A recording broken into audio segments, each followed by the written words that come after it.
generations, Aneita Fern. Thanks for clicking on Design Tips with Jeff. I'm Jeff Pinion, store designer for Aneita Fern. In our last Design Tips episode, we talked about choosing toss pillows and accessories. Today, I wanted to address a very commonly asked question, and that's how do I hang artwork on my home?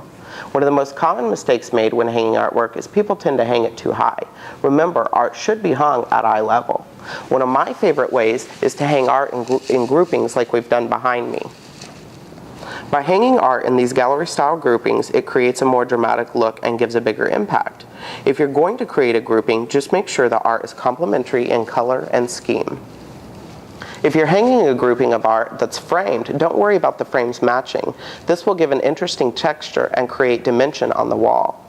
Generally, larger pieces of art look better on walls by themselves, and smaller pieces look better in groupings or clusters. If you have a small piece that won't work in a grouping, try tucking it into a bookshelf or displaying it on a plate stand. This will also add special interest to that particular piece. Groupings don't always have to be symmetrical. Let's do an example of an asymmetrical grouping on a wall. Before you begin hanging your art in a grouping, lay it out on the floor. This will give you a good visual of how it's going to play off on the wall. Or if you like, you can create templates using painter's paper or old newspapers. This way you can just use your templates and tape them up on the wall. When hanging a grouping of art, start with your largest picture first. This will serve as the anchor to play off of.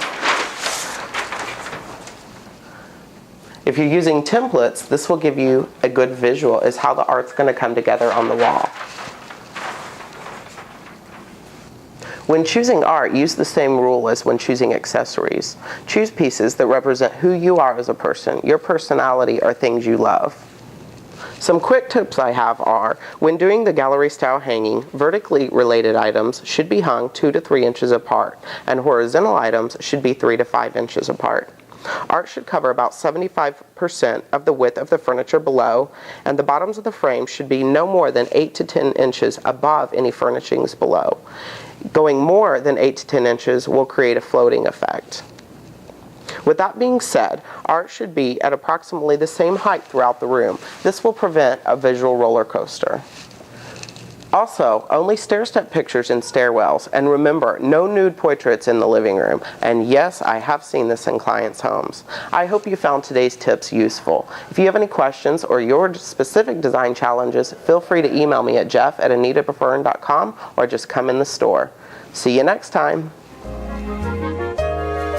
Furniture for